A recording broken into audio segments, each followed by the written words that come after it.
జెండ ఎగరాలే మళ్ళీ మన నంబూరు శంకరన్నతో కదలర బయలెల్లి ప్రజల కోసము ప్రాణం ఇచ్చే నాయకుడే తల్లి జనం కోసము పయనం చేస్తాడు కదలర ఓ చెల్లి వైఎస్ఆర్సీపీ జెండనే మళ్ళీ ఎగరేద్దా వైఎస్ఆర్సీపీ జెండనే మళ్ళీ ఎగరేద్దా నంబూరు శంకరన్నను మనమంత మళ్ళీ గెలిపిద్దా పెదకూరపాడుపై జగనన్న జెండ ఎగరాలే మళ్ళీ మన నంబూరు శంకరన్నతో కదలర బయలెల్లి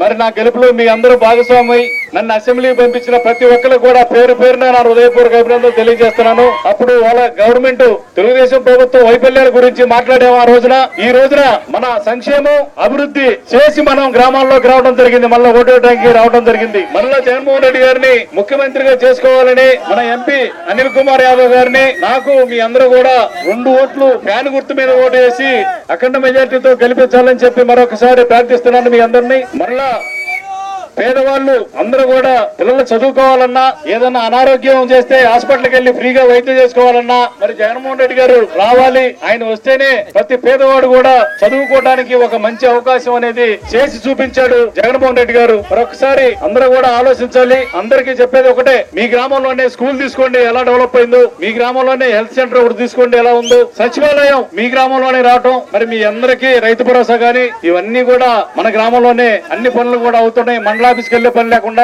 గత ప్రభుత్వంలో మీ అకౌంట్ లోకి ఏమైనా డబ్బులు వచ్చినాయా? జగన్మోహన్ రెడ్డి గారు మీ అందరి అకౌంట్ లోకి డబ్బులు పంపిస్తా ఉన్నాడు. మధ్యలో జన్మభూమి కమిటీలు ఎవరు లేరు, దళారులు ఎవరు లేరు. మీరు ఎవరైనా సరే పొరపాటు చేస్తే చంద్రబాబు గవర్నమెంట్ కనుక వస్తే మీ అకౌంట్ లోకి రూపాయి కూడా రాదు. మళ్ళా ఒకసారి గుర్తుపెట్టుకోవాలి. గతంలో కూడా మీకు డ్వాక్రా మహిళలకి రుణమాఫీ చెప్పాడు, ఒక్క రూపాయి కూడా తీయలేదు. రైతులకి రుణమాఫీ చెప్పాడు, ఒక్క రూపాయి కూడా తీయలేదు. మీ పిల్లల్ని స్కూల్ పంపిస్తే 15,000 రూపాయలు ఇస్తున్నాడు. మీ స్కూల్ పిల్లలకి ఇంగ్లీష్ మీడియం పెట్టించాడు. మీరందరూ కూడా ఒక్క పొరపాటు కూడా చేయొద్దు. మరలా జగన్మోహన్ రెడ్డి గారు వస్తేనే పేదలకి అవకాశం ఉంటది. మరి గతంలో చంద్రబాబు చేయలేదే ఇదన్నీ. ఇలా వచ్చి చెబుతాడు ఇవన్నీ నేను చేస్తానని. చంద్రబాబుతో అవసరం ఉందా మనకి? ఎవరికి లేదు. వాలంటీర్ వ్యవస్థ బాగుందని ఒప్పుకున్నావు కదా నువ్వు. మరి నువ్వు పెట్టేది కొత్తగా, నువ్వు ఇచ్చేదేంది? లంచాలు లేకుండా నడుస్తుంది ప్రభుత్వం. మరి ఇది మంచిదా?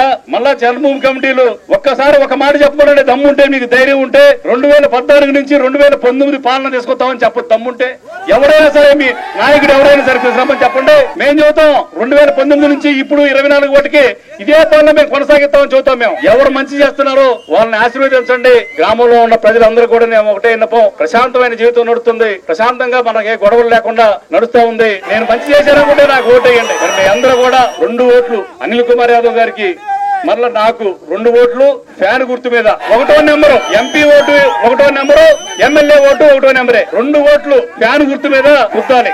కుదుతారా? సిద్ధమేనా?